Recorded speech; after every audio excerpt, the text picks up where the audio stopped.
Bom, então, galera, vamos lá falar de erosão, beleza? Show. A erosão, ela é um processo de desgaste das rochas. Ponto.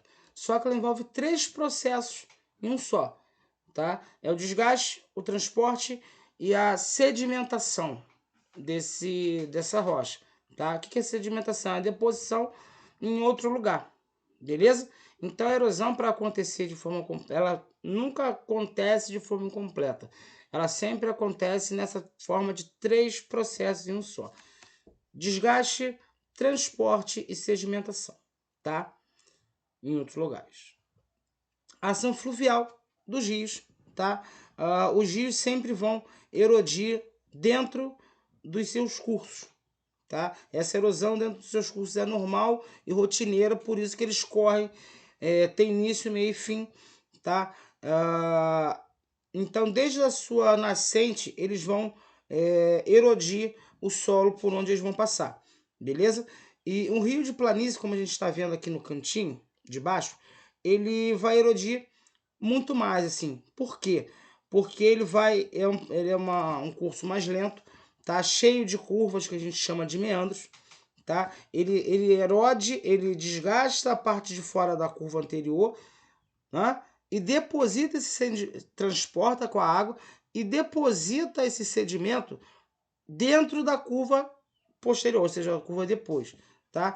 Deposita tanto que em determinado momento ele vai abandonar o meandro, que é uma curva ou outra, tá? A gente vai ter um meandro abandonado, tá? Em algum determinado momento ele vai também no Rio de Planalto, tá? Onde ele corre em cima de um planalto, ele vai erodir esse planalto, ele vai escavar esse planalto até gerar um cânion. Um cânion é um paredão rochoso de um lado, um paredão rochoso do outro, não é? E ele vai ter esses dois paredões e ele correndo num corredor no meio. Isso é um cânion. No Brasil, isso é normal acontecer, até ponto turístico no Rio São Francisco, tá? E em determinados momentos ele vai configurar alguns vales, como a gente está vendo na imagem ao lado do cânion, tá? Na terceira imagem. Outra coisa que também é comum acontecer é ele escavar. Esse cânion não precisa ser quadradinho, não, tá? Não precisa necessariamente de um corredor. Ele pode ser redondo, ele pode ter várias configurações visuais, vamos dizer assim, tá? Nação dos mares e oceanos é aquele velho ditado: da água mole em pedra dura, tanto bate até que fura, tá? A gente pode ter as praias que a gente conhece em Maricá, que são praias com uma bacia sedimentar, ou seja, com o depósito sedimentar, com a areia ali, né? A areia é uma bacia sedimentar. Ou a gente pode ter um paredão rochoso chegando na praia, tá? A configuração de praia de Paraty, de Angra, tem muito isso. Tá? E a praia, na realidade, ela vai. O mar vai, na realidade, esculpir, não é? Esculpir esse paredão rochoso.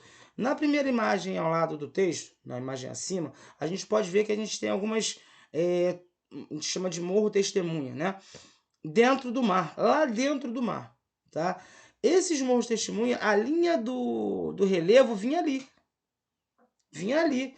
Então o que acontece? O mar foi esculpindo e empurrando esse paredão rochoso para dentro, tá? Na segunda imagem aqui a gente tem uma outra configuração dos sedimentos caindo, das rochas caindo dessa falésia, tá? A falésia é um paredão de arenito chegando na praia, não é? E na terceira imagem aqui embaixo do texto, a gente também tem um outro paredão rochoso sendo trabalhado. Nesse caso, o oceano ele foi criando como se fosse raízes para dentro desse paredão rochoso, tá? Então, assim, é desgastado constantemente. Quando tem ressaca, piorou. Beleza? Próximo. Ação dos ventos, tá? A gente chama esse tipo de erosão eólica, tá? O vento vai trabalhar o perfil rochoso, né? Ele vai esculpir esse perfil rochoso não por ele, nem tanto por ele, mas pelas partículas de sedimento, de areia, de terra, de rochinha pequenininha, de pedrinha pequenininha que tem no chão. Ele vai pegar essa rochinha pequenininha e vai tacar em cima desse perfil rochoso. Na primeira imagem a gente consegue perceber isso, tá? Que ele esculpiu ali uma rocha. Na segunda imagem, a gente tem ele formando ali alguns perfis anelíticos, né, de anéis dentro desse perfil rochoso, tá certo? E se você perceber bem, tem uma pessoinha ali, é um ser humaninho ali, pequenininho. Para que ele está ali? Para nos mostrar, né, o tamanho comparativo, claro, com ele, desse perfil rochoso, dessa erosão, a potência dessa erosão. E na terceira imagem eu botei essa imagenzinha aí, onde o vento carrega os sedimentos. É assim que ele erode. Se tivesse ali um perfil rochoso, como primeiro, como segundo, ele trabalharia ali esse perfil rochoso a partir desses sedimentos. Beleza? A ação do gelo. O gelo, a gente viu lá atrás que também participa do intemperismo através das rachaduras. E na erosão, ele vai trabalhar muito mais pelo seu peso e pelo arrasto. O que acontece? Quando por exemplo, um rio que congela, ele vai expandir e vai erodir ali as suas margens. Nesse caso aí do primeiro, as margens são rochosas, então ele vai erodir as rochas ali. Se fosse ali terra, se fosse já uma bacia sedimentar, ele também faria essa erosão da mesma forma. Beleza? Embaixo a gente tem o que a gente chama de fiord. Tá? O fiord é o resultado da erosão do gelo. Essa áreazinha que vocês estão vendo aí em água, no inverno ela congela. E ela vai erodindo e cavando, empurrando esse vale mais para baixo, cavando esse vale entre os perfis aí de serra. Beleza? Então o que acontece? Eles geram corredores profundos e estreitos, tá? Você pode ter aí nesse caso desse mar aí uma profundidade de 20 metros tranquilamente, tá? Porque o gelo, milhares e milhares de anos ele foi congelando, erodindo e criando esse corredor aí onde a água do mar invade, beleza? A ação humana, galera, ela é talvez a pior forma de erodir, tá? Porque o que acontece? Não é uma ação natural. Por exemplo, num perfil de encosta, o ser humano tira a vegetação, tira a proteção da encosta. Essa encosta, ela é normalmente, tá? Quando tem muita vegetação, de barro, de argila, muito penetrável de água, carrega muita água, fica muita água da chuva concentrada ali dentro, né? E a gente vai ter dois processos para que essa encosta escorra. Primeiro, na velocidade da água superficial, que fica muito maior, porque não tem árvores para segurar.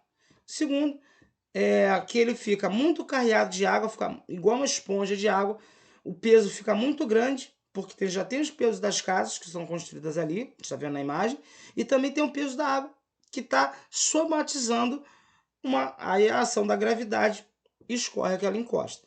Na terceira imagem, a gente está vendo ali uma configuração a gente chama de vossoroca, tá? Essa vossoroca, na realidade, ela é uma rachadura gigantesca em solos, principalmente de planícies, tá? Porque ela surge a partir de uso inadequado, desgaste muito grande por causa de pecuária, por causa de agricultura, onde agricultor e pecuarista não tem muito, alguns, né? Não tem muito cuidado com o solo, ela acaba compactando o solo pelo peso do boi, pelo peso do gado, que não é um só, muitas vezes são milhares de cabeças de gado, compacta o solo, ele perde aquela oxigenação dentro dele, tá? Perde a capacidade de receber água, de depositar água, tá? Ele fica saturado de água, então chega uma hora que ele começa a rachar, começa a ceder. Quando chega ao ponto dele ceder e ficar essas rachaduras enormes, que a gente chama de vossoroca, já era a fertilidade do solo.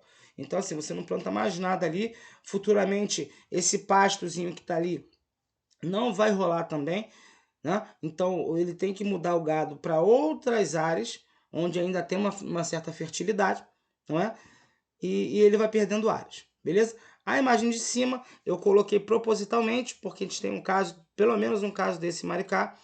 Quem vai para a praia pelo Boqueirão percebe no curvão ali depois da entrada de Araçatiba, percebe que aquele paredão de argila e barro está caindo, está cedendo, né?